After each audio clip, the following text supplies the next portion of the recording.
gosta do negócio do online, né? A gente voltando para o presencial vai sentindo aquela faltinha do online.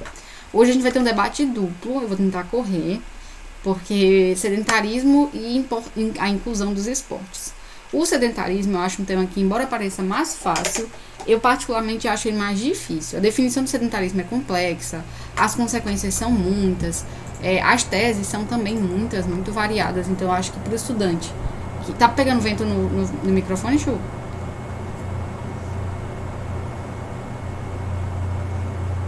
Vi, tá pegando vento no microfone? Tá sim. Tá pegando? Tipo, tá incomodando o ventilador? Deixa eu Tá desligar. não, tá incomodando. Tá não? Ah, então tá bom. Bem, então tem essa questão, né, na relação do sedentarismo, eu acho que tem muitas teses, é um tema que eu queria debater mais prolongadamente, enquanto que o outro tema, que é a importância da prática dos esportes, eu acho que é um tema mais tranquilo, eu acho que é um tema que vocês já dominam. Eu vou desligar, vou ficar alto. Bem, então, acho que é um tema que vocês já dominam, até porque questão de esporte, a gente viveu aquela fase que a educação física começou a entrar na prática do dia a dia, né, do cotidiano. Então eu acho que é um tema mais fácil de lidar. Mas sedentarismo não. Sedentarismo tem umas definições chatinhas, a gente acaba desconhecendo um pouco o sedentarismo. E, em especial, a situação do sedentarismo no Brasil. Deixa eu começar a compartilhar, eu esqueci de compartilhar. Pera. Uma janela. Pronto. Valendo. Então, de início a gente vai ter aqui na questão do sedentarismo. O primeiro texto motivador da gente, ele é um texto que vai trazer uma discussão sobre o que seria esse sedentarismo, ele vai apresentar um pouquinho da realidade no Brasil, que é atenuada, tá? O Brasil, já deixando claro, é o país da América Latina mais sedento, em mais situação de sedentarismo, desculpem, e também vai ser o 5º país do mundo, assim, com maiores níveis de sedentarismo, muito por causa de várias questões que vai acabar discutindo aqui, mas é importante ressaltar, né, horas de jornada de trabalho, questão de desigualdade econômica, a gente vai acabar debatendo tudo isso. Texto 1. O texto 1 ele tem como fonte a Santa Casa de São Paulo, tá? O tema do título é Sedentarismo cresce e preocupa especialistas. E vamos fazer a leitura agora para a gente entender um pouquinho esse texto 1. O texto 1 coloca assim: o sedentarismo é considerado um dos principais problemas da sociedade moderna. Com as praticidades da tecnologia, milhares de pessoas diminuíram suas atividades físicas cotidianas. Elas passam a maior parte do tempo sentadas e realizam tarefas que consomem pouquíssimas calorias. O resultado, além do ganho de peso, pode ser uma série de doenças, como hipertensão, diabetes e depressão. Um dos maiores auxiliares do sedentarismo são as inovações tecnológicas, que permitem às pessoas percorrerem grandes distâncias com poucos esforços. Embora facilitem suas vidas, o uso exagerado enfraquece a capacidade natural delas de movimentação. Observamos nas crianças, mesmo as que não têm excesso de peso, pior capacidade neuromotora, com agilidade e equilíbrio, afirma a doutora Cristiane Cote, pediatra da Santa Casa de São Paulo. Então, o primeiro texto motivador vai trazer já consequências, né? É um texto motivador um pouquinho diferente, ele vai falar um pouquinho mais sobre uma questão de consequências, que é raro a gente ver no texto motivador 1. Normalmente o texto motivador 1 ele vai apresentar pra gente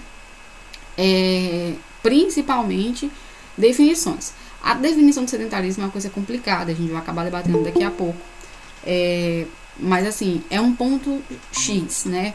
Essa definição é complexa e vai ter definições de acordo com a educação física, de acordo... Hoje está fechando já em algo mais, mas antigamente tinha várias definições, sabe? É feita obesidade. Bem, vamos para o texto motivador 2, também vai falar sobre consequências, então perceba que com os textos motivadores isso já fica bem claro que o problema desse tema é que consequências ficam muito na nossa cabeça, consequências demais, mas são consequências não solucionáveis. A gente fala, mas vai gerar mais AVC, mais hipertensão, mais diabetes, mas você não tem como solucionar isso, você tem que resolver o contrário, o que está causando esse tipo de coisa, não é mesmo? Então, assim, é um tema complexo nesse aspecto. Vamos lá, ele coloca: as causas do sedentarismo estão relacionadas a dietas pouco balanceadas e a falta de exercícios físicos, que traz riscos à saúde, como doenças cardiovasculares, osteoporose, diabetes, obesidade e aumento do colesterol, hipertensão arterial e infarto do miocárdio. O risco do infarto é, em média, 54% maior em pessoas sedentárias. e o AVC 50% maior. O sedentarismo, quando em níveis muito altos, pode causar até a morte súbita. Então, veja que interessante, mais uma vez, texto motivador com muita consequência e consequência difícil de solucionar, tá? Inclusive, só trazendo um dado para vocês, a gente teve lei esse ano, tá? E teve lei ano passado de inclusão dos esportes, principalmente para idosos, tá? A garantia em alguns estados, algumas cidades, sobre a garantia da prática física para idosos. Bianca, rapidinho. Oi, meu amor. Esqueci de falar. Oi, não ouvi, meu amorzinho. Repete. Pra gravar. Eu botei pra gravar, mas foi no OBS. Aqui eu não consigo. Esse Meet aqui eu não consigo. Aí eu baixei o OBS, que é um aplicativo, aí tá gravando tipo lá. Mas obrigada pelo aviso, meu amor. Meu Deus, acho que Mas obrigada, me ajuda muito. Às vezes eu me esqueço mesmo, assim, deixo o OBS aberto e esqueço de deixar rolando. Vocês estão conseguindo ver o slide também, né? Dá pra ver? dá sim. Ah, pronto, fechou então. Bem, aí vamos lá. Aí, esse segundo texto, mais uma vez, essa questão de, né, que me assusta um pouquinho. Muito texto, tá bom? Vamos lá. Terceiro texto motivador, muita consequência. Terceiro texto motivador, ele é um texto imagem, vai ter muito, se cair um tema assim. Ele coloca, você é sedentário? Sedentarismo no Brasil, né? Sedentários e praticantes, números gerais. Coloca que 45,9% da população é sedentária, enquanto 28,5% são praticantes de atividade física. Em contrapartida, 25,6% são praticantes de esporte, são coisas distintas. É importante a gente lembrar também que, assim, ser sedentário é você não praticar nada. E isso não precisa ser um esporte, não precisa ser uma prática esportiva com regras claras, né? A academia é um exemplo disso, não é uma prática esportiva com regras claras, né? Detalhe importante, sobre a questão do gênero, tá? Em relação ao sedentarismo, 41,2% dos homens são sedentários, enquanto nas mulheres essa realidade chega a 50,4%. Eu queria que vocês prestassem atenção nesse dado, porque... Ao contrário. Oi? Oi, Vitória? Calma, eu tive um problema aqui com o celular. Ah, Eu achei que mais homens seriam sedentários do que mulheres. eu pensava também, que interessante. Mas veja, a gente tem que avaliar qual é o maior fator impactante para uma pessoa fazer uma atividade física. Tempo.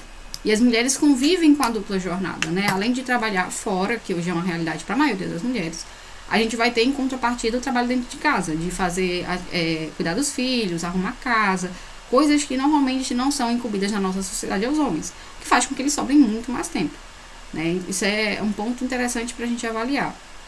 Outro ponto, obviamente, é que existem muito mais, não agora falando... Oi, Vi.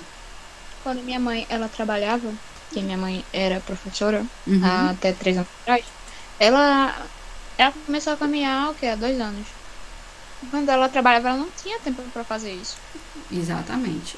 Esse é o ponto mais interessante, assim, da gente avaliar, porque o Brasil, ele tem recordes tão absurdos de sedentarismo, porque, assim, é engraçado. A gente, só comentando um pouquinho rapidinho com vocês, trazendo ideias na cabeça de vocês para elucidar sobre esse tema. O Brasil, ele é o país, assim, em relação ao futebol, em relação a vôlei, em relação a judô. Quando você avalia os esportes mais tradicionais, o Brasil, ele é mestre nisso. A gente não pratica remo, a gente não pratica esse esporte chique, não. Mas, assim, em relação ao futebol, em relação a vôlei, poxa, o brasileiro pratica esporte. Há mais ou menos 15 anos atrás, a gente teve a inclusão da educação física na BNCC, né, na Base Nacional Comum Curricular. Então, os estudantes têm dentro da escola uma prática de educação física. Oi? Eu achei que sempre teve, porque eu tenho 17, aí Ah, provavelmente durante todo mundo, sempre teve, né? né? Eu fiquei tipo, Foi. A BNCC incluiu educação. botaram isso aí. Eu era uma véia, eu sou uma velha, né? Então, eu lembro da época que incluíram educação física. Eu era da quarta série. Quarta série, eu tinha 12 anos, eu tenho 23. Ó, foi a minha idade. Ó. Então, faz 11 anos só. 11 ou 12 anos, não faz muito tempo não. Que a BNCC. Porque a BNCC só Há 15 anos atrás, 12 ou 12 ou 16 anos. Mas na minha escola, eu lembro que chegou na quarta série, terceira série. Porque a BNCC, ela muda de 4 em 4. E aí a gente teve uma alteração agora, né? Então, 4, 8, 12 e 16. Ou 12 ou 16 anos que a educação física entrou na BNCC.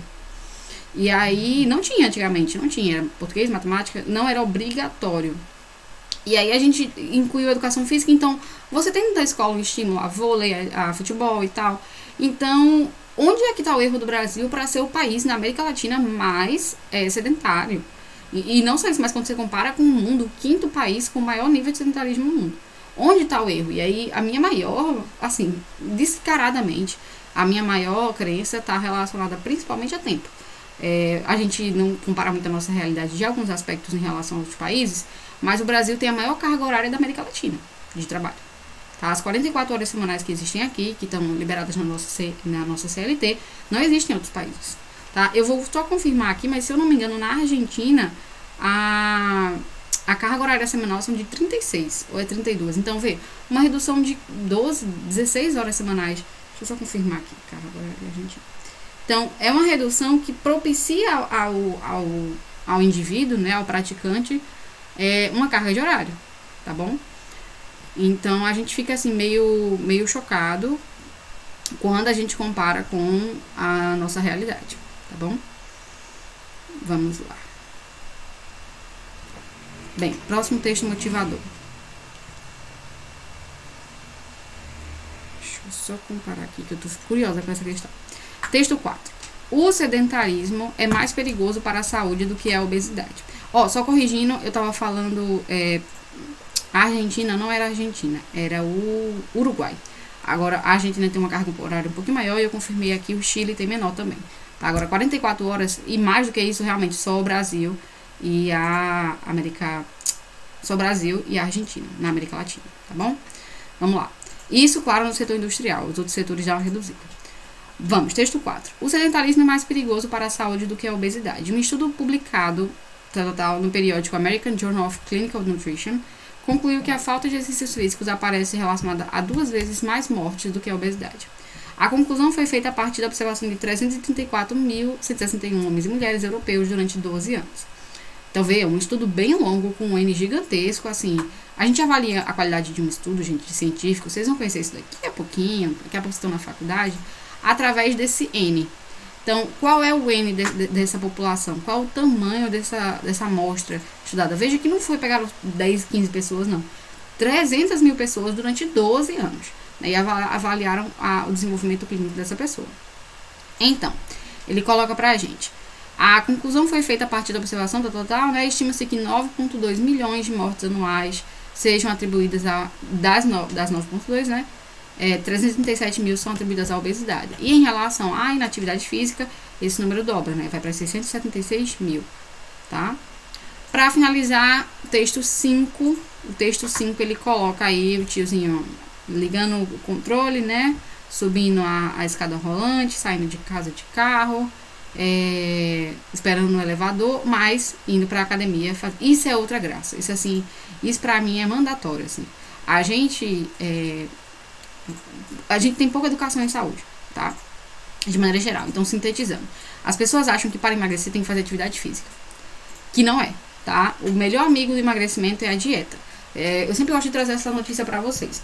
O ser humano médio, ele costuma gastar 2.000 quilocalorias por dia. Respirando, andando, fazendo suas atividades normais. Até aí tudo bem. E aí, um biscoito treloso, ele vai ter ali 160 quilocalorias. A média é de 160 quilocalorias. Um biscoitinho. Aquele recheado, né? Bem gorduroso. 160, 120 quilocalorias. Depende do sabor. 160 ou 120 quilocalorias, gente, na esteira, dá 1 hora de esteira. 1 hora de esteira normal, assim. Fazendo aquele trotinho básico. Então, assim, a chave para a obesidade não é a atividade física. A chave para a obesidade é a reeducação alimentar. É o ser humano entender que o feijão, o almoço dele tem que ser uma concha de feijão, 2 colheres de sopa de arroz e um pedaço de carne do tamanho da nossa palma, tá? Isso é o que o nutricionista fala pra gente. O que a gente come, a gente pega o prato lá Duralex, eu já contei isso pra vocês, e o maior inimigo do prato brasileiro é o prato Duralex, isso com pesquisas. Enche o prato Duralex, bota farinha por cima, arroz, negócio, aquele negócio, aquela montanha que você nem enxerga a pessoa do seu lado. E se você for botar na baixa, aquilo ali é 1.000 quilocalorias. Aquele almoço, tirando todas as alimentações do seu dia, deve ser metade do que você precisa por dia. né? Então, isso é a relação com a obesidade. O sedentarismo é outra sacada. O sedentarismo é o nosso organismo que há 400 mil anos está acostumado a utilizar o seu corpo para a sua sobrevivência. Hoje não precisamos mais disso. Mas o nosso ciclo de sono, mais o nosso ciclo de humor, tudo está relacionado com você praticar alguma coisa, né? Então, a endorfina, que é o hormônio do prazer, é liberada após 1 a 2 horas de exercício físico um pouco pesado. A endorfina é um fator protetor para a depressão, para a ansiedade. Então, o quanto a gente não relaciona as doenças patológicas hoje em dia mais comuns com, por exemplo, depressão e ansiedade, né? A gente vai avaliar em outro aspecto aí, ainda falando sobre qualidade corpórea, diabetes, hipertensão, o organismo está acostumado a estar aqui de repouso, daqui a pouco ele fazer uma atividade de estouro, daqui a pouco ele relaxa. O organismo está acostumado a isso, não é sempre relaxado. Então, eles estando sempre relaxados, os usuários vão se acostumar à rotina X, a insulina, né, a questão de se alimentar de açúcar, de quebrar a insulina e ele se transformado para o corpo, ser absorvido, vai ser de uma maneira X, os seus músculos estão acostumados com uma atividade X, e aí a gente esquece de tudo isso, não tem educação. Na verdade, a gente não esquece, a gente nunca teve essa educação, né? Vamos falar a verdade. A gente nunca foi ensinado que fazer uma atividade física é importante para a nossa saúde mental, para a nossa saúde física, para o nosso bem-estar social e depois falar sobre padrão de beleza, né? E aí o que acontece? A consequência é essa imagem aí clara e maravilhosa. A gente faz a prática esportiva muito mais para estar no padrão da sociedade hoje de beleza, que insere um corpo mais caro, né? O corpo malhado é um corpo caro de se manter. A sociedade sempre vai querer como padrão de beleza aquilo mais caro, né? Lá na Idade Média a gente tinha a mulher mais forte, mais gorda, né? Como a Mona Lisa, por exemplo, em relação a ser mais próspera. Não, é porque era caro. É caro você se alimentar daquela maneira na Idade Média. Agora a gente avalia hoje, para você ser uma pessoa perfeita, quanto você tem que gastar de nutri, de físio, de educador, de suplementos alimentícios. É caro, então se é caro a gente vai incentivar, a mídia vai incentivar isso para continuar no sistema capitalista. O sistema capitalista é formado em girar capital, não é para acumular capital. Eu estava, inclusive, acho que semana passada, numa aula de biologia com minha professora de ensino médio. Ela é maravilhosa. Ela tava falando, tipo, que... Assim, muita gente de lá da sala pegava e comia, e pegava um negocinho lá de sofrimento e tomava, e era uma refeição pra eles, mas que não pode, tipo... A mídia fica passando isso porque é caro. Exatamente. É basicamente um objetivo. E eu acho engraçado que as pessoas elas não compreendem isso.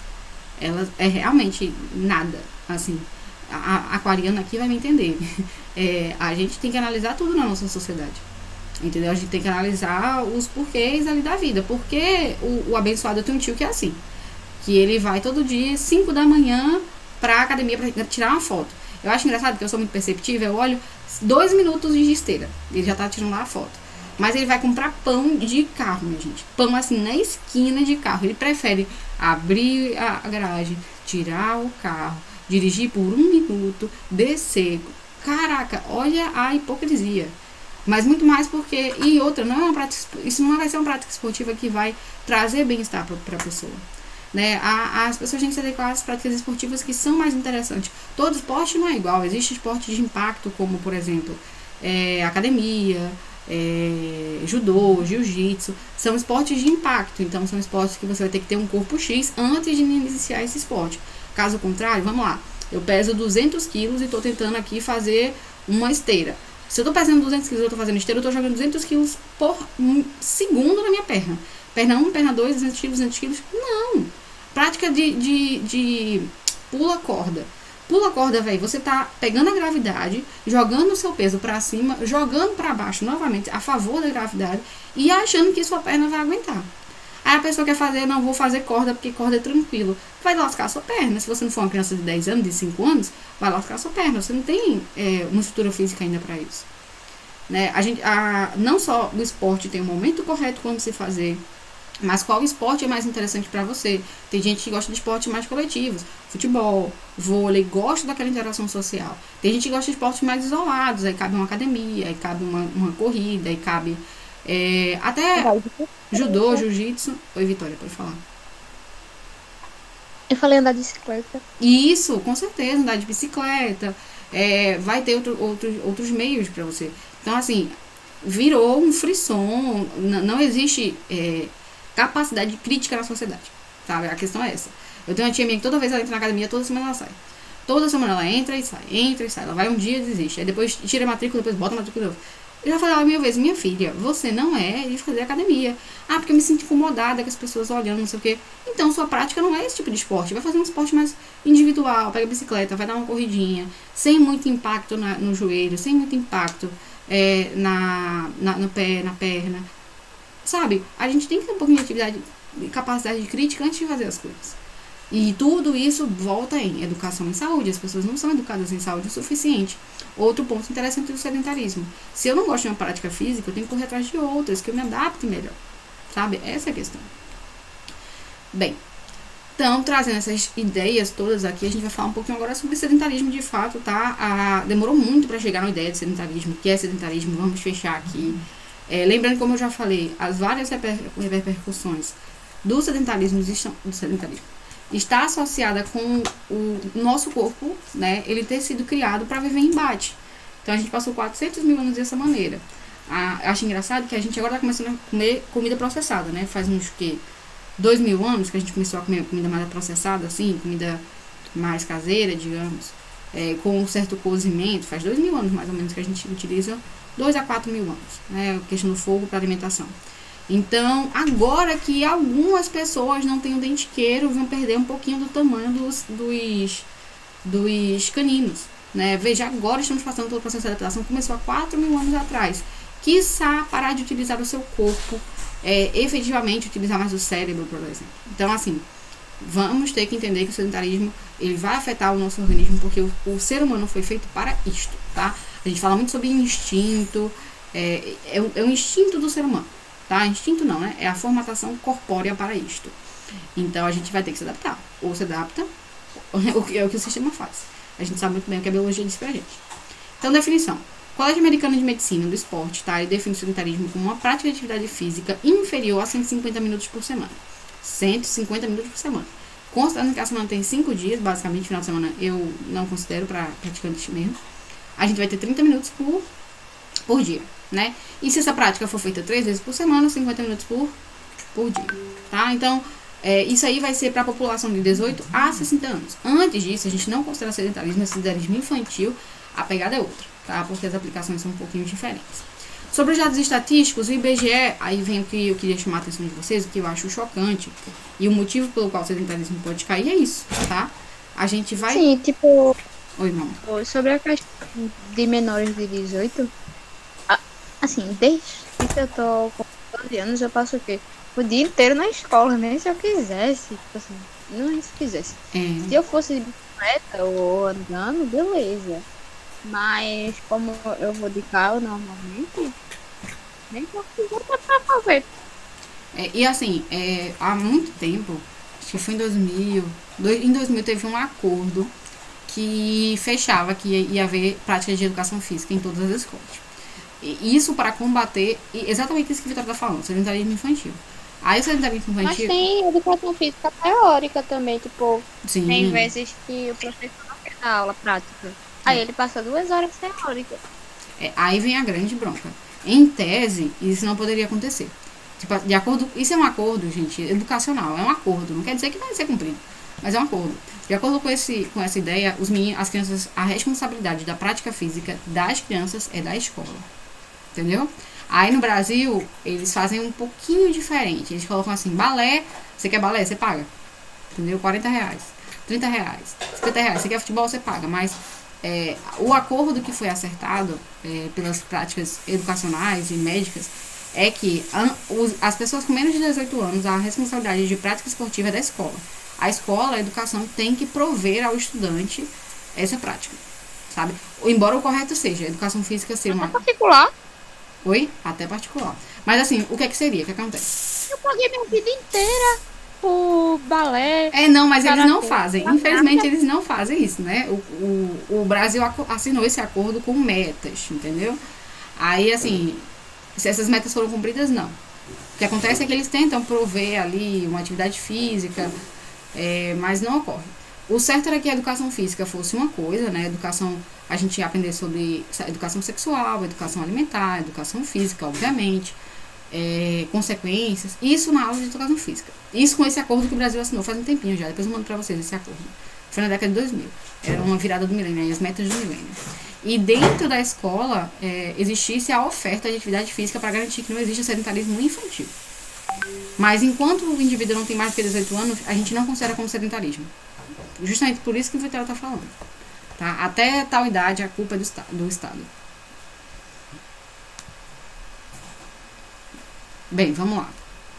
Aí sobre esses dados, né, o IBGE fala pra gente que cerca de 47% das pessoas, dos brasileiros, são sedentários, vejam aí, metade da população. E entre os jovens o número é maior ainda e mais alarmante. E esse ponto aqui é o que choca. Eu acho que é muito da nossa realidade, né? O estudante que 84% dos estudantes são sedentários, né? Então a gente fica meio chocado com isso, porque tava mandando foto de vocês pra Felipe, porque ele quer saber se vocês estão pensando. Porque acontece, o jovem, a escola não está garantindo isso, e aí vocês podem utilizar essas metas, são as metas do milênio. A questão da obesidade infantil vem aumentando, tá? E em relação aos jovens, mais uma vez, o fator tempo, né?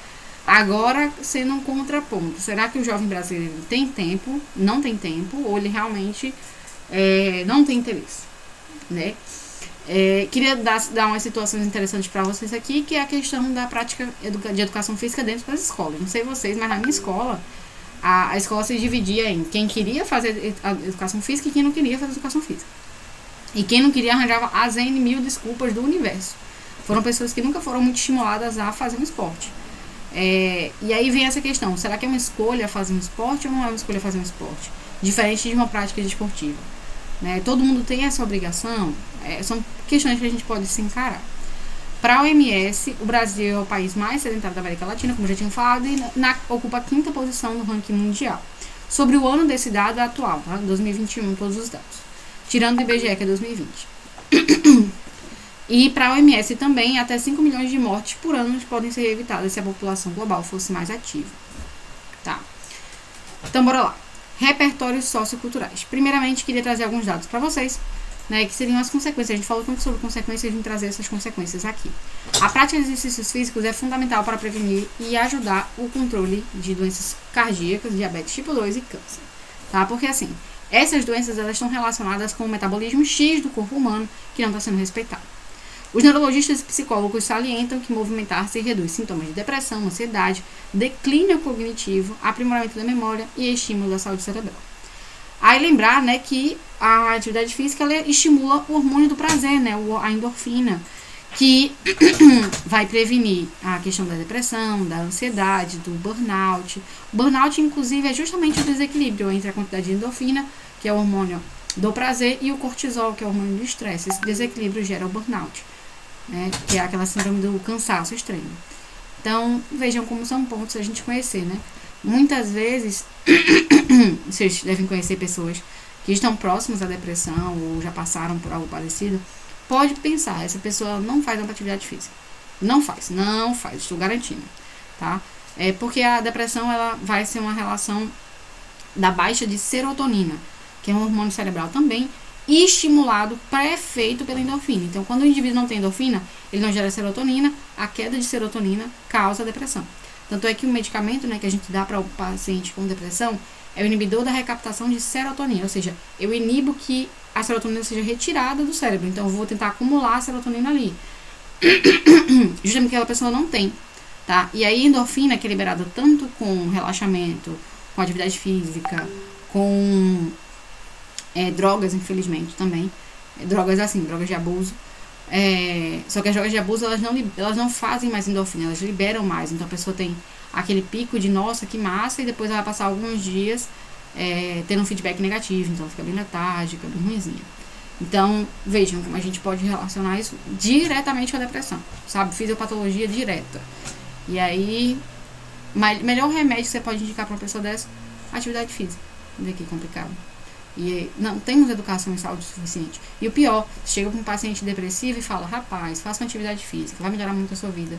E ele, por estar tão crente nesse sistema medicamentoso, que medicamento resolve tudo, que não vai ouvir você, sabe?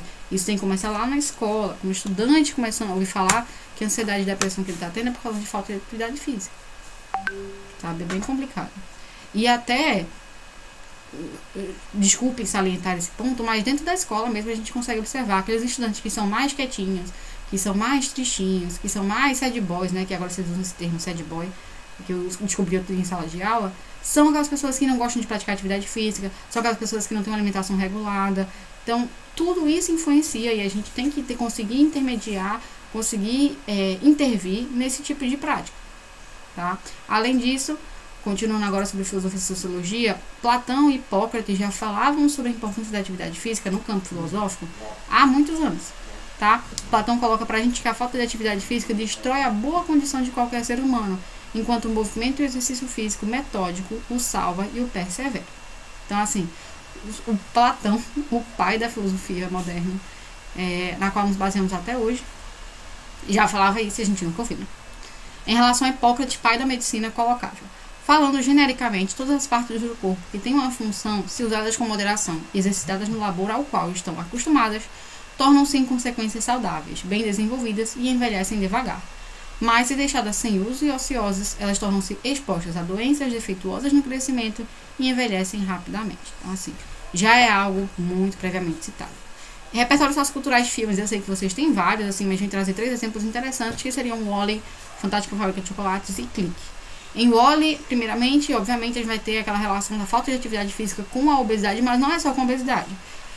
O filme coloca, se eu não me engano, bem clarinho, ele faz uma RM, né, uma ressonância magnética de brincadeira, colocando a densidade óssea dos indivíduos, né, os ossos meio deslocados, assim, não compactados na estrutura, e literalmente é isso. Poxa, se as pessoas vão passar a vida toda sentadas, mexendo nos seus dispositivos, e não utilizarem seus corpos, infelizmente, a consequência vai ser essa. Então, a população, se você lembrar do Wall-E, você não conseguia nem andar, né?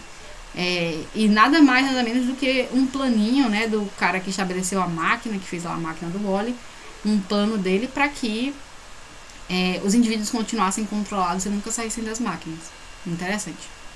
Fantástica Fábrica de Chocolate também, tá? Mas nesse sentido agora, trazendo uma brincadeira entre quem faz atividade física, ser meio lerdo e, sabe, ele tenta brincar um pouquinho com esses estereótipos que a pessoa gordinha não pode fazer atividade física. Se vocês lembrarem um pouquinho de algumas cenas dos filmes, dá pra pontuar.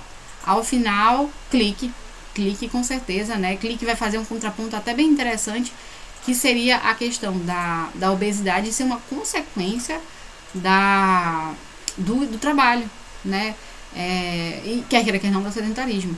Então, se lá no começo de Clique, não sei se vocês já assistiram, mas todo mundo já assistiu, né?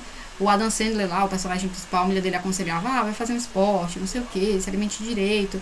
E ele tava tão focado no trabalho, com tantas poucas horas livres, que não fez. E aí ele aperta em passar o tempo da vida dele e tal, e um dia ele acorda assim, justamente por consequência, né?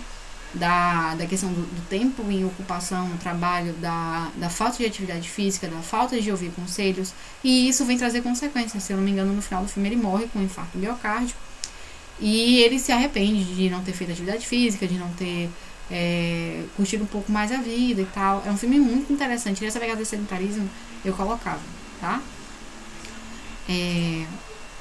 Seguindo estruturas, gente, a gente tem muita tese pra caramba. Tese sobre a associação da prática esportiva com o padrão de beleza, que eu já pontuei, ponto bem negativo. A tese sobre a influência da tecnologia, tá? Que também é mandatória, o Wall-E deixa isso bem claro pra gente. Falta de educação em saúde, que eu acabei pontuando aqui várias e várias vezes. As pessoas não sabem a importância da prática de atividade física. Acham que é só seguir padrões, acham que, assim, tudo menos é importante pra sua saúde. Impressionante. Carga de trabalho versus tempo de lazer é um ponto claro que a gente pontuou aqui em aula, tá? A educação física incipiente no sentido de educação física, mesmo as pessoas saberem a importância da educação física. A gente sabe, eu lembro que uma vez que eu na minha prova, educação física, quanto pesava uma bola de basquete feminino e masculino. Mas eu nunca soube essas coisas que eu tô falando aqui pra vocês. Sobre quilocalorias, sobre potência de atividade física, sobre atividades físicas de impacto, atividades físicas coletivas, individuais. Gosto muito aleatório, mas acho que, assim, a coisa não é a melhor coisa, mas nem é tanto. Tipo, é, passaram pra gente fazer lá na escola foi MT. Entendi. A questão é essa, tipo, a gente não tem educação física de qualidade para nos tornar ser críticos e escolher a atividade física mais propícia pra gente, né? Conhecer a quantidade de atividades físicas que existem, a gente só conhece os mesmos esportes, só tem futebol, handebol às vezes e vôlei, pronto, acabou. Sabe, a gente não conhece. Às vezes, muito, na maioria das vezes, no fundamental, tem queimada também. Queimado, isso. Mas, tipo assim, algumas práticas diferentes, sabe? São práticas coletivas legais. Mas, por exemplo, um yoga, uma zumba, um pouquinho diferente, mas você seguir por uma atividade combativa, né? Karatê, por exemplo, você tem que pagar pra fazer. Então, assim, eram coisas que deveriam ter no nosso cotidiano. E os profissionais de educação física são formados para isso. Tá, se você. Eu acho que uma das grades mais incríveis que eu já vi na minha vida, eu pensei uma vez em fazer educação física. E aí eu fui pesquisar a grade curricular de educação física da Federal. A galera paga futebol 1, futebol 2, karatê, judô. Eles pagam todos os esportes do mundo. Assim, as cadeiras deles são os esportes. Eu acho isso muito, muito massa. Eu um dia faria só pela curiosidade, queria muito conhecer. Pagam educação nutricional, pagam educação psicológica.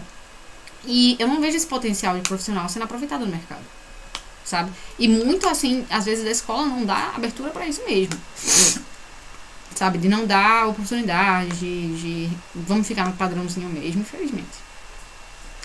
Em geral, ao final, poucas estratégias estatais para garantir a prática. E aí a gente já conhece, né? A gente tem pouco incentivo ao esporte. A gente viu agora nessas Olimpíadas que a maioria dos atletas não recebiam bolsa esporte, bolsa incentivo esporte. A gente viu também nas Paralimpíadas, agora vou puxar um pouco mais para o lado do esporte, a gente vai comentar, mas nas Paralimpíadas o Brasil tem um desempenho melhor do que nas Olimpíadas, né? E também não tem incentivo para isso. Então, tudo isso cabe em pontuar em sedentarismo, tá bom? Redação exemplo agora, eu vou deixar essa redação exemplo para depois, porque eu acabei me alongando muito nesse assunto e não consegui ver com vocês o outro, né? O de inclusão do esporte. Deixa eu compartilhar com vocês agora a inclusão do esporte, que também é uma temática bem próxima, tá? Que eu já deixei claro. São 2 temas, vocês podem fazer os 2, tá? Quem já fez um, faz o outro e assim por diante. Mas agora falando sobre o esporte como mecanismo de inclusão social no Brasil, nesses últimos 13 minutinhos, o texto motivador 1 é um texto que coloca assim: projetos sociais que têm o esporte como ferramenta de inclusão social são um importante aliado na formação de crianças e adolescentes. Nas diferentes modalidades, o trabalho resgata valores que são fundamentais para o desenvolvimento e a aprendizagem dos jovens, seja no futebol, no basquete ou no vôlei. Tanto que, no Brasil, é grande o número de instituições de terceiro setor que se dedica à atividade na área. E até os esportes pouco populares por aqui, como badminton e hóquei de grama, por exemplo, estão presentes em iniciativas em diferentes estados do país. A maioria dos projetos sociais é destinado a alunos da rede pública de ensino e tem como principal requisito o comprovante de frequência escolar. No Rio de Janeiro, desde 2001, o projeto Vencer ensina basquete e hóquei sobre grama para meninos, de 7 a 19 anos, da rede pública de ensino. As atividades acontecem na Sociedade Germânia, no bairro da Gávea, e no Complexo da Rocinha, em São Conrado. Então, ponto 1 já ele traz pra gente. A atividade física é um ponto caro, tá? Não é fácil de se manter, mas existem muitas ONGs que tentam trabalhar com essa estratégia. Qual é o maior problema? Divulgação. Sabe? O maior problema de cara, assim, se eu fosse escolher uma culpa para eu colocar, já pensando numa conclusão, divulgação. Né? A gente tem, por exemplo, aqui o Projeto Esperança, que teve uma iniciativa aqui em Pernambuco, mais especificamente em Olinda, fechou, não tem tanto incentivo do Estado, infelizmente. E aí a gente se contrapõe, né, com essa realidade de a inclusão social no campo econômico, tá? Como assim o esporte como inclusão social? A ferramenta para tornar os indivíduos mais ativos. Vejam aí que o único requisito era a frequência escolar. Então você coloca o estudante obrigatoriamente dentro da escola, utiliza o esporte como ferramenta para isso. Ou o contrário, você dá àquele estudante uma profissão pro resto da vida, né? Você dá àquele estudante uma profissão, quer queira, quer não. Meu Deus, eu esqueci o nome da menina lá da ginástica olímpica, mas ela saiu de uma ONG justamente que tinha iniciativa pública para formar ginastas e recebeu a visita, inclusive, dos Santos, dos Santos. Ai, meu Deus. Daiane dos Santos. Então a Daiane dos Santos foi lá, parabenizou a ONG e tal. E tem uma entrevista da Daiane dos Santos, assim, já no seu auge, né? Na época do auge. E a menininha agora, esqueci o nome dela, meu Deus. Que já tá ganhando, né, as coisas na ONG, né? Então, assim, vem a importância de você dar uma profissão para aquele indivíduo, um meio de vida, um desenvolvimento. O texto 1 coloca um ponto muito relevante sobre os esportes. Esportes ensinam a crianças muitas questões além da prática. Ensina disciplina, ensina competência, vai exigir, você quer fazer aquela atividadezinha divertida, legal, endorfina, então você tem que ir pra escola, então você tem que fazer aquilo. Eu lembro que meu professor de judô, eu fiz judô por muito tempo na minha vida, pratiquei como atleta mesmo, e se a gente faltasse na escola, a gente não ia pro judô. Se a gente tivesse com nota baixa, ele também não deixava praticar. Tirava a gente do cursinho, do judô, assim, entrava numa atividade de disciplina, né? Respeito até com os pais. Eu lembro que uma vez o menino mandou o pai dele trazer o kimono, não lembro o que foi. Ele deu um estouro no menino assim na frente de todo mundo. Porque tem essa questão também do esporte, principalmente os esportes de... falar agora um pouco mais sobre luta. Eles falam sobre uma questão um pouco mais patriarcal, que é mais ou menos negativa, né? Mas de respeito aos indivíduos mais velhos e tal. Então você vai incutir aquele indivíduo muitas questões. Na sociologia é importante a gente relembrar que existe a instituição primária, secundária e terciária. Na instituição social primária, a família. Família acima de tudo. O indivíduo aprende amor com a sua família. As relações sociais são aprendidas com a sua família. Na instituição secundária, ele vai entrar num ambiente de competição. E esse ambiente de competição normalmente está associado com escola, igreja, mas o esporte também é uma dessas. Então ele vai estar ali no ambiente onde ele está sempre competindo, mas ao mesmo tempo ele precisa ser amigo daquelas pessoas, ele precisa respeitá-las e ser respeitado por elas. Então é um ambiente que vai ensinar muito cognitivamente para o indivíduo, de desenvolvimento mesmo. O cerebelo, por exemplo, ele se desenvolve com a prática repetitiva. Então não sei se vocês já viram que você pega uma bola de basquete, você mira a primeira vez, ela vai lá longe. Aí a segunda vez você vai, a terceira, a quarta, a quinta, você está na décima primeira, você já está acertando pelo menos próximo ao arco do basquete. O cerebelo, ele funciona através disso, erro e repetição. Errei, bota um pouco mais de força. Errei, bota um pouco menos de força, ajusta a pegada. O desenvolvimento mesmo neurocognitivo está associado com prática de exercício. Prática, erro e eximidade. Né? Então, tudo isso é muito relevante. Eu acho engraçado até que a gente, professor, quando o menino corre, menino de 6 anos, 7 anos, corre, a gente já sabe se o menino faz atividade física ou não faz. Quando o menino tem 15 anos, 20 anos, a gente sabe pela postura se ele faz atividade física ou não faz. Aquela criança com 17, 18 anos, criança não, adolescente, né? Tem a postura mais curvadinha, que é mais fechado, que corre todo atrapalhado, que você já sabe que não faz atividade física, tem aquele padrão de ser muito magrinho, ou então ser muito gordinho. E isso afeta a autoestima do indivíduo, isso afeta o desenvolvimento cognitivo do indivíduo. Veja quantas questões, só para atividade física, e em especial esporte. Para criança, esporte é interessante, porque é uma atividade física com regras, né, modulada.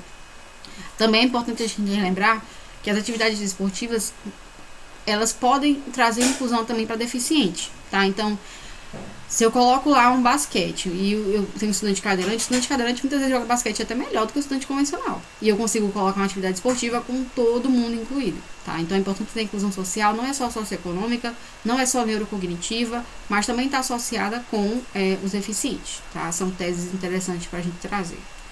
Texto 2, correndo um pouquinho, porque falta 7 minutos para acabar. O texto 2 ele coloca assim, a Subversive Sirens. Conheça as mulheres que estão fazendo o nado sincronizado, um esporte mais inclusivo, em Minneapolis. Esse era o título. Em Minneapolis, 5 mulheres de 30 a 40 anos se uniram para formar um time de nado sincronizado mais livre. Muitos respingos de água, menos precisão e zero barriga negativa. Com o intuito de transformar o nado sincronizado em um esporte mais aberto, o grupo Subversive Sirens, formado em Minneapolis, nos Estados Unidos, é tão incomum quanto o estilo de prática que ele propõe. Formado por 5 mulheres entre 30 e 40 anos, das quais a maioria são gays e são fora do padrão convencional de beleza, esse negócio aí, Quer mostrar que qualquer formato e tamanho de corpo é capaz de competir em um esporte olímpico. Minha treinadora era severa quanto a não espirrar água para todos os lados, contou Zoe Holloman, a ativista gay e uma das integrantes do grupo, sobre sua primeira experiência com nado sincronizado ao jornal americano The Daily. Holloman tinha 9 anos quando treinou nado sincronizado pela primeira vez. Tudo tinha que ser muito parecido com o balé, feminino, bonito e delicado, continuou. É justamente essa noção de esporte que Holloman, Signe, Nick, Suzy e Tana querem desafiar.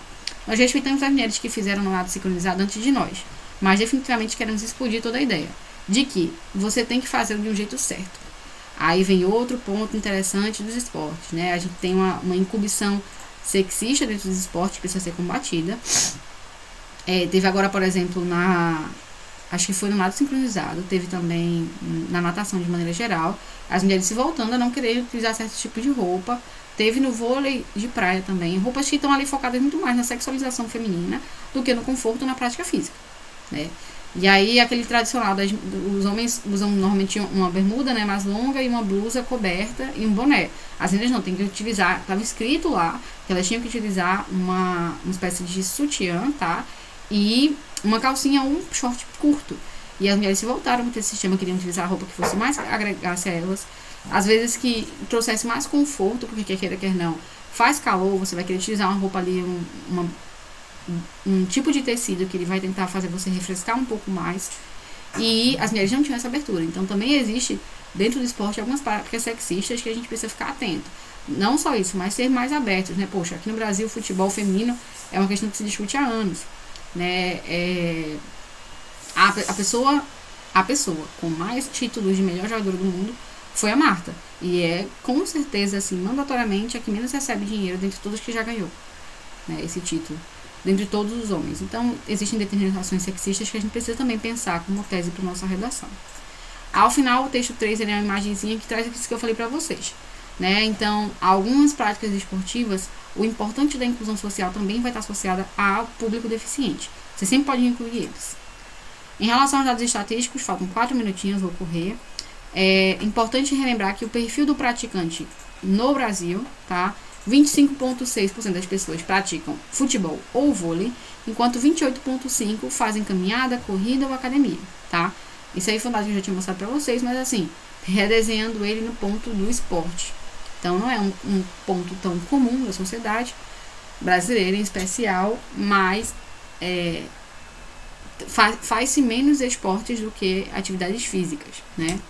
Também chama a atenção, gente, de vocês para menino de 14, 15 anos que não está nem com o corpo formado ainda, fazer uma academia, por exemplo, tá? Isso é contraindicado quanto os cantos de medicina, né? As principais determinações médicas, porque o corpo normalmente não está formado ainda, então ele não pode sofrer uma hipertrofia tão absurda quanto a prática esportiva faz. Mas o que a gente mais vê é isso, né? Os estudantes 14, 15 anos, entrando no ensino médio, fazem uma atividade física de muito impacto, como a academia, por exemplo, mas sem benefícios à saúde, tá? E aí é importante a gente também conhecer esses dados. Não entra tanto como um ponto de inclusão social, mas é importante conhecer. Sobre as teses, para finalizar, podemos falar sobre a importância para a inclusão dos deficientes, a relação sedentarismo e obesidade. Podemos falar sobre essas implicações no desenvolvimento infantil, socioeconômico, neurocognitivo e social. Podemos falar também sobre a importância da prática de acordo com a idade, que foi algo que eu pontuei agora. Pesquisem um pouquinho mais sobre esse assunto, é interessante. Olimpíadas, sempre vai ser um ponto interessante, né? E futebol no Brasil, que vai ser o esporte mais famoso, né? Vai ter mais relevância na prática. Gente, vocês têm alguma dúvida? Eu vou parar de compartilhar aqui. Estourei muito o horário, mas realmente era um debate duplo. Eu ainda queria trazer redações para vocês, exemplo. Mas não vai ter como. Porém, tá lá o material, vocês podem ler, tá? Os materiais têm áreas de conhecimento bem legais, tem repertórios de história, tem repertórios de filosofia que eu não trouxe nos slides porque tava na redação. E aí, como não deu tempo, eu não vou conseguir apresentar pra vocês. Mas tá lá, tá? Essa aula foi gravada, finalmente. E aí vai estar disponível pra quem quiser reassistir, beleza? Finalizando por aqui. Beijão, meus amores. Tchau, tchau. Tchau.